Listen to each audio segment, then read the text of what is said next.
2026 entrance examination നമ്മുടെ ക്ലാസ്സുകളൊക്കെ start ചെയ്യാൻ പോവാണ് soon after your board examination. So ക്ലാസ്സുകളിൽ ഓഫ് കോഴ്സ് ഏറ്റവും പ്രധാനപ്പെട്ട കോൺസെപ്റ്റുകൾ, ഏറ്റവും കൂടുതൽ ചോദ്യങ്ങൾ വരുന്ന കോൺസെപ്റ്റുകളൊക്കെ നമ്മൾ ഡിസ്കസ് ചെയ്യും. And after that what you should do, അല്ലെങ്കിൽ എങ്ങനെയായിരിക്കണം ക്ലാസ്സുകൾക്ക് ശേഷം നമ്മൾ കീമിന്റെ പ്രിപ്പറേഷൻ കുറെ കൂടി നന്നാക്കി എടുക്കേണ്ടത് എന്നുള്ള കൺഫ്യൂഷൻ ഉണ്ടാവും. Like what are the guidelines, how to practice, what should be practiced എന്നൊക്കെയുള്ള ഡൗട്ട്സ് ഉള്ള കുട്ടികൾ ഉണ്ടാവും. അവർക്കുള്ള ഏറ്റവും ബെസ്റ്റ് സൊല്യൂഷൻ ആയിട്ടാണ് ഞാൻ വന്നിരിക്കുന്നത്. നത്തിങ് ബട്ട് സൈലത്തിന്റെ കീം ക്രാഷ് കോഴ്സ് മെറ്റീരിയൽ ആണ്. സോ ഈ മെറ്റീരിയൽ നമുക്ക് 3 സബ്ജക്റ്റുകളാണ് കീം എഞ്ചിനീയറിംഗ് എൻട്രൻസ് എക്സാമിനേഷൻ ഉള്ളത്: physics, chemistry and mathematics. So അതിലുള്ള വെയിറ്റേജും ഡിഫറെന്റ് ആണ്. 2:3:5 എന്ന റേഷ്യോയിലാണ് കെമിസ്ട്രി, ഫിസിക്സ്, മാത്തമെറ്റിക്സിൽ നിന്ന് ചോദ്യങ്ങൾ ഉള്ളത്.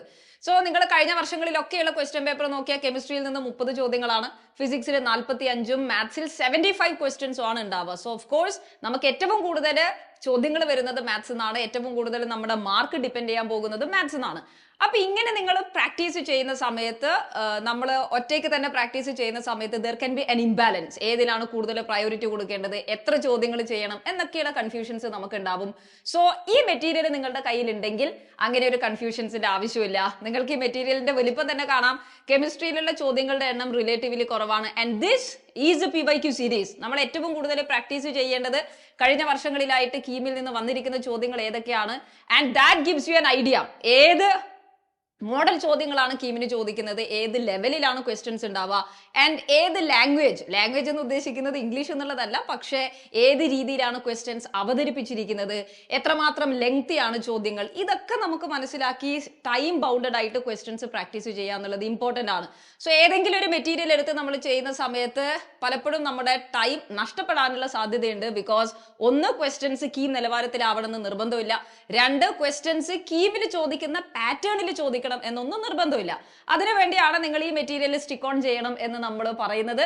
കെമിസ്ട്രിയുടെ ബുക്ക് നമുക്ക് നോക്കാം. കെമിസ്ട്രിയിൽ നിങ്ങൾക്ക് ഏറ്റവും ആദ്യം അതിലുള്ള കണ്ടന്റുകൾ എന്തൊക്കെയാണെന്ന് കാണാം. അതിലുള്ള ചാപ്റ്റേഴ്സിന്റെ അനാലിസിസ് ഉണ്ടാകും. ചാപ്റ്റേഴ്സ് ഏതൊക്കെയാണെന്ന് അതിൽ കാണിക്കും.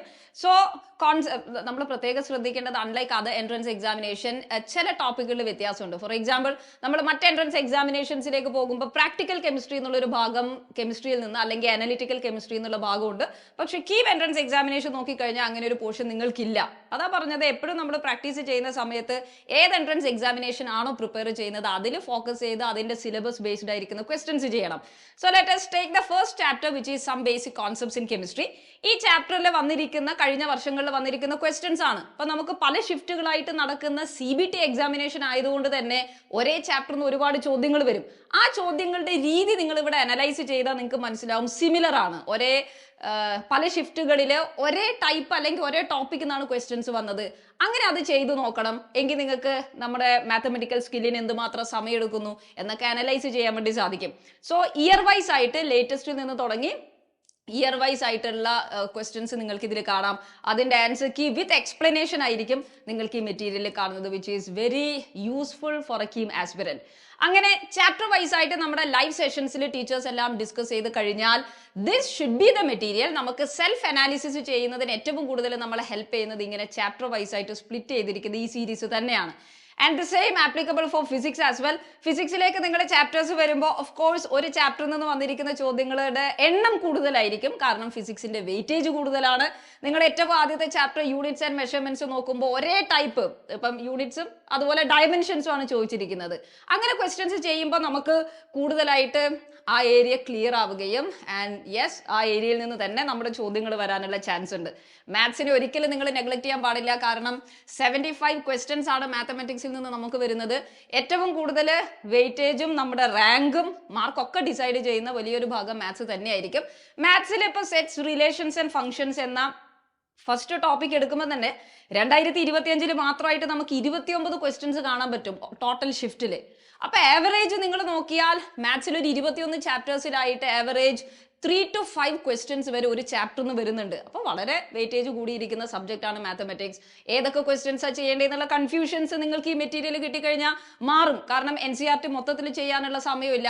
ഏറ്റവും റെലവെന്റ് ആയിരിക്കുന്നത് നമുക്ക് ചെയ്യണം എന്നൊക്കെ നമുക്ക് താല്പര്യങ്ങളുണ്ട്. സോ അതിനൊക്കെ നമ്മളെ ഹെൽപ്പ് ചെയ്യുന്നത് ഈ മെറ്റീരിയൽസ് ആയിരിക്കും. So this is how A KEAM aspirant should prepare for the KEAM entrance examination. As you know, നമ്മുടെ കയ്യിലുള്ള ടൈം വളരെ ലിമിറ്റഡ് ആണ്. അതുകൊണ്ട് വളരെ വാസ്റ്റ് ആയിരിക്കുന്ന ബുക്സ് അല്ലെങ്കിൽ വളരെ റാൻഡം ആയിട്ട് പല പല ബുക്സുകൾ റെഫർ ചെയ്യുന്നത് ഒട്ടും ബുദ്ധിയല്ല.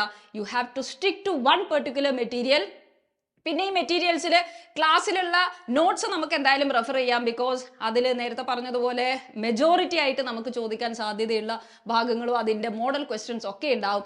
And after the class we should follow this material and do this material. ഇതാണ് കീം 2026 നമുക്ക് ക്രാക്ക് ചെയ്യാനുള്ള ഏറ്റവും വലിയ വഴി.